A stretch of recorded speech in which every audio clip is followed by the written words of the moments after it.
The billionaire wakes at 5 a.m.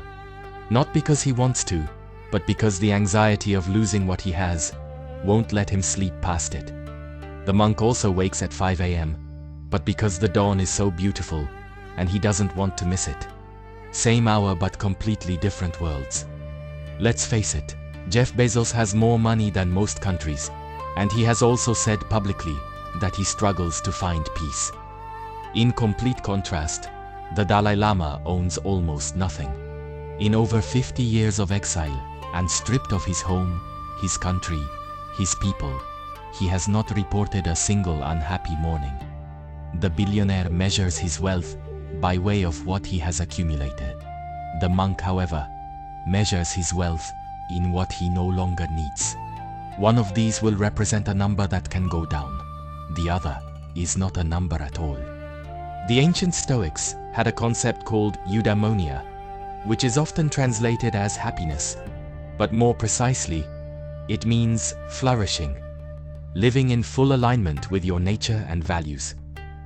Marcus Aurelius, the most powerful man in the world in his time, wrote privately that the only wealth worth pursuing was the one no one could take from you: your capacity for reason, your response to events, your character. He had every material thing imaginable, and yet he spent his life writing about the things that money couldn't touch. The Buddhist teachers put it more directly. Wealth consists not in having great possessions, but in having few wants. After all, the man with 10 million who wants 20 million is still poorer than the man with nothing who wants nothing. Desire is simply debt. Every craving is an outstanding balance. Now, please understand, I'm not telling you that money is bad.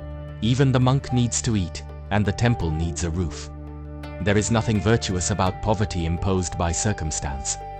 But there is something worth examining in the poverty of presence that extreme financial wealth can impose. The billionaire who cannot sit for 5 minutes without checking his phone. The executive who cannot remember the last conversation he was fully present for. The man who worked 60 hours a week for 30 years to retire into a silence he has no idea what to do with. True wealth is waking up and wanting to be exactly where you are. Not planning the next thing, not managing the last thing. Just here, this day, this light, this breath. The monk has that every day. The billionaire is still working toward it.